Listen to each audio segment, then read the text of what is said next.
Ready? 1, 2. Good boy. Green മം ട്രാവലിൻ്റെ പുതിയൊരു വീഡിയോയിലേക്ക് എല്ലാവർക്കും സ്വാഗതം. അമൃട്ടനും അമൃട്ടൻ്റെ മമ്മയും അബ്ബയും കൂടി ഒരു സ്റ്റേക്കേഷന് വന്നിട്ടുണ്ട്. എവിടെയാണെന്നറിയോ? റോ വൽമർജാൻ ഹോട്ടൽ. അപ്പോൾ ഇന്ന് ഡേറ്റ് ജൂൺ 22, 2026. ഈ ഒരു സ്റ്റേക്കേഷന് ചെറിയൊരു പ്രത്യേകത ഉണ്ട്. നാളെ, അതായത് ജൂൺ 23 അമൃട്ടൻ്റെ ഫസ്റ്റ് ബർത്ത്ഡേ ആണ്.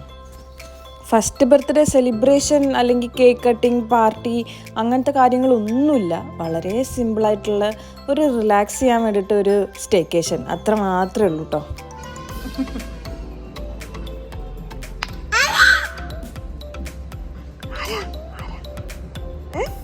എന്താണ്?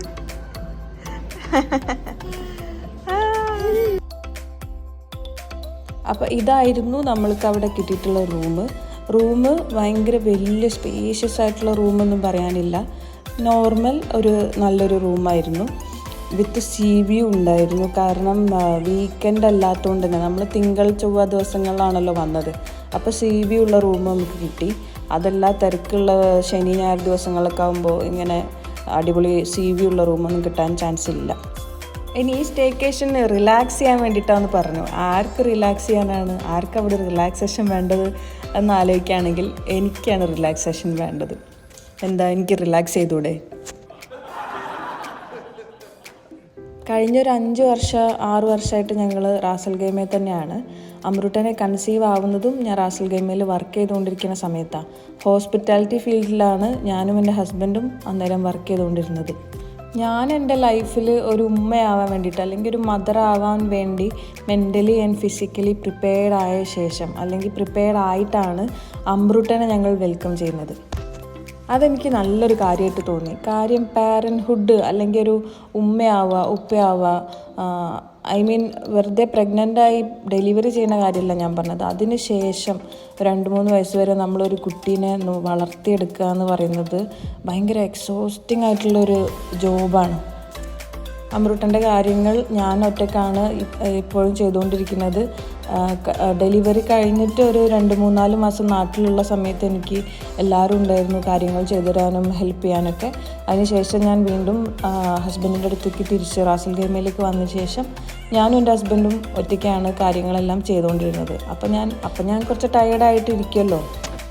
എന്നിരുന്നാലും ഞാൻ ഭയങ്കര പ്രൗഡാണ്, അല്ലെങ്കിൽ ഞാൻ ഭയങ്കര ഹാപ്പിയാണ് മെൻ്റലി. കാര്യം എന്നെക്കൊണ്ട് പറ്റില്ല എന്ന് ഞാൻ വിചാരിച്ചൊരു കാര്യമാണ് ഒരു കുട്ടീൻ്റെ കാര്യം, അല്ലെങ്കിൽ ഒരു ചെറിയ ബേബീനെ, ആ ബേബിക്ക് വേണ്ടി ഫുൾ ടൈം അവൈലബിൾ ആയിട്ട്, അതും എൻ്റെ ഉറക്കം, എൻ്റെ കരിയർ, അതേപോലെ ഞാൻ ഇഷ്ടപ്പെടുന്ന ഒരുപാട് കാര്യങ്ങൾ സാക്രിഫൈസ് ചെയ്തിട്ട് ഈ കുട്ടിക്ക് വേണ്ടി മാത്രം എല്ലാ കാര്യങ്ങളും ചെയ്തു കൊടുത്ത് അവന് ചുറ്റിപ്പറ്റി ഇങ്ങനെ ജീവിക്കാമെന്ന് പറയണത് എന്നെക്കൊണ്ട് പറ്റുമെന്ന് ഞാൻ വിചാരിച്ചിട്ടുണ്ടായിരുന്നില്ല.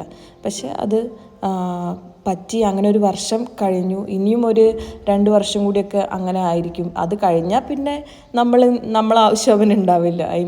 അവർ 2-3 വയസ്സ് കഴിഞ്ഞാൽ പിന്നെ സ്കൂളിലൊക്കെ പോയി കഴിഞ്ഞാൽ പിന്നെ അവരുടെ ലോകം വലുതാവാൻ തുടങ്ങും അല്ലേ. ഇപ്പം അവരുടെ ലോകത്ത് അവൻ്റെ ഉപ്പയും മാത്രമേ ഉള്ളൂ. പക്ഷെ കുറച്ച് കഴിയുമ്പോൾ അങ്ങനെയല്ല, അവരുടെ സർക്കിൾ വലുതാവും. അപ്പോൾ അതുവരെ, അതായത് ബേബി അവർക്ക് സംസാരിക്കാനും അവൻ്റെ കാര്യങ്ങൾ ചെയ്യാനും പറ്റുന്ന ഒരു പ്രായമാവുന്നത് വരെ അവൻ്റെ കാര്യങ്ങളൊക്കെ ചെയ്തു കൊടുക്കുക എന്നുള്ളത് ആസ് എ മദർ എൻ്റെ ഉത്തരവാദിത്തമാണ്. സോ അത് കഴിഞ്ഞ 1 വർഷമായിട്ട് സക്സസ്ഫുള്ളായിട്ട് ചെയ്തതിനുള്ള ഒരു സമ്മാനമായിട്ട് എനിക്ക് ഈ സ്റ്റേക്കേഷൻ കൊടുക്കാൻ വിചാരിച്ചു. ഈ ഒരു സ്റ്റേക്കേഷനിൽ അമൃട്ടൻ ഭയങ്കര ഹാപ്പി ആയിരുന്നു. കാരണം ഫുൾ ടൈം അവനക്ക് ബീച്ച്, പൂള് കാര്യങ്ങളൊക്കെ ആയിട്ട് ഭയങ്കര എൻ്റർടൈനിങ് ആയിരുന്നു. ഞങ്ങളും അവൻ്റെ കൂടെ തന്നെ വെള്ളത്തിലും ബീച്ചിലൊക്കെ ആയിട്ട് അവന് നല്ല ഇഷ്ടമാട്ടോ വെള്ളത്തിൽ. ഈ വീഡിയോ കണ്ടാൽ തന്നെ നിങ്ങൾക്ക് മനസ്സിലാവുമല്ലോ. അവന് ഒരു പേടിയോ കാര്യങ്ങളോ ഒന്നുമില്ല. അവന് എത്ര നേരം വേണമെങ്കിലും വെള്ളത്തിൽ ഇരിക്കാം എന്നുള്ളൊരു മൈൻഡ് സെറ്റിലാണ് അവനുണ്ടായിട്ടുള്ളത്. ഞങ്ങൾക്കും അത് കാണുമ്പോൾ ഭയങ്കര ഹാപ്പി. നമ്മൾ ത്രൂ ഔട്ട് സ്റ്റേക്കേഷൻ ഫുഡൊക്കെ പുറത്തുനിന്ന് കഴിച്ചിട്ടുണ്ടായിരുന്നത് കേട്ടോ. അതായത് നമുക്ക് അടുത്ത് തന്നെയാണ് തലശ്ശേരി റെസ്റ്റോറൻറ്റ് ഉണ്ടായിരുന്നത്. അതേപോലെ തലാബാത്തിൻ്റെ ഡെലിവറി ഹോട്ടലിലേക്ക് ഉണ്ടായിരുന്നു. അപ്പോൾ നമ്മളെല്ലാ നേരവും ഫുഡ് പുറത്തുനിന്നാണ് കഴിച്ചിട്ടുണ്ടായിരുന്നത്.